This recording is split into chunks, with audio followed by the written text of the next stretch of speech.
Hi everyone, Tina here, and today I'd like to talk about factorising and solving harder quadratics. This is when there's a number in front of the x squared. You'll need to be familiar with this idea if you're doing the Higher GCSE course. I've made another video on factorising and solving more basic quadratics, so I'd recommend you watch that one first if you haven't already. There are lots of different methods out there for factorising harder quadratics, but I'm going to show you my preferred method, which is called the AC method.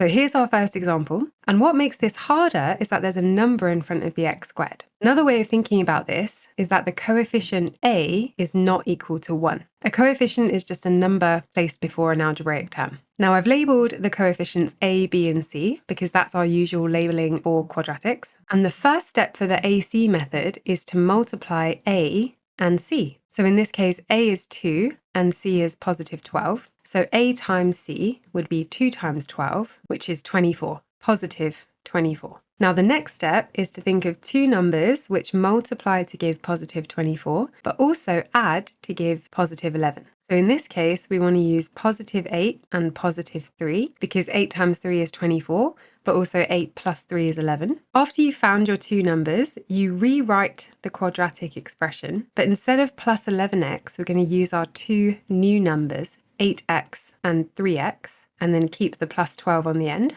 We're then going to split this down the middle and factorise in two halves. So for the first half, we could pull out a 2x, and inside the bracket then we would have x plus 4. And for the second half, we could pull out a plus 3, and inside the brackets we would also have x plus 4. For this method, it's really important that these two brackets match each other, because x plus 4 is actually going to be the first bracket in our final answer. So that matching bracket then becomes part of your final answer. The other bracket will be whatever is left over. So in this case, 2x plus 3. The reason for that is you're essentially factorising out x plus 4 from the whole expression. You can also just remember that the matching bracket gives you one of the brackets in the answer, and the other bracket comes from what's left over. And that's our final answer. Remember, factorising in algebra is putting brackets back into an expression. So once you have your two brackets for a quadratic, you're done. Next example, labelling a, b and c. We're going to start by doing a times c again. So in this case, 2 times 10. And that's going to give us plus 20.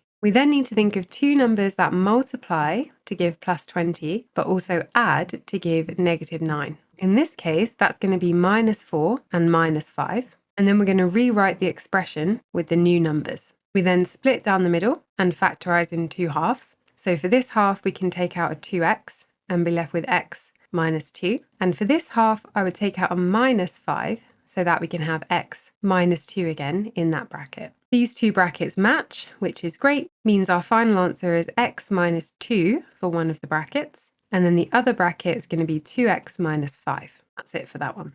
This example has y's in it, but that doesn't matter. We can still do the same thing. A, B, C. A times C, in this case, is 6 times minus 4. That gives us minus 24. So we need to think of two numbers that multiply to give minus 24, but also add to give minus 5. That would be minus 8 plus 3. Rewriting the expression gives this. Split down the middle and factorise. So we can take out 2y here, be left with 3y minus 4. And then sometimes there isn't anything you can pull out or factorise. So in that case, you can always pull out a plus or a minus 1. So I'm going to use plus 1 for this one so that I can have 3y minus 4 in that bracket. Again, always wanting those brackets to match each other. Final answer, 3y minus 4 in one of the brackets, and then 2y plus 1 in the other. Now let's look at a couple of examples of solving quadratic equations. So we're going to start by factorising again using the AC method. A, B, C, A times C, in this case, 3 times 10. That gives us plus 30. Two numbers that multiply to give 30, but also add to give 17, will be positive 2 and positive 15. Rewriting, we get 3x squared plus 2x plus 15x plus 10. Going to add on the equals 0 this time, and then split down the middle. Factorising this half, we can pull out an x and be left with 3x plus 2. On this half, we can pull out plus 5 and end up with 3x plus 2 again, still equal to 0. These two brackets match, so that forms part of our answer for the factorising bit. Leftovers go in the second bracket. And now to solve this equation, so to find x, remember this says something times something equals 0, and the only way that's going to be true is if one of those brackets themselves is equal to 0. we've got two options here. We can either have 3x plus 2 is equal to 0. And if you rearrange this for x, you'll get x is negative 2/3. Or x plus 5 equals 0 means x would need to be minus 5. And those are your two answers for x. Second example, similar to that one, a, b, c. A times c, in this case, 5 times minus 12. That gives us minus 60. We then need to think of two numbers that multiply to give minus 60, but add to give positive 11. That will be plus 15 minus 4.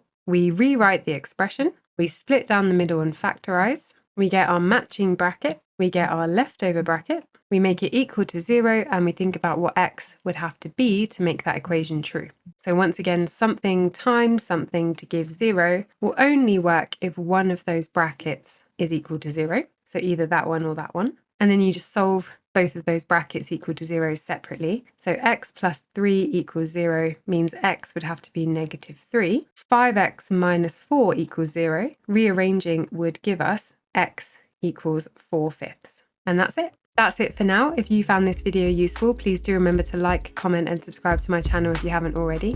And do share this with anyone else you think might find it helpful. Thanks, and see you next time.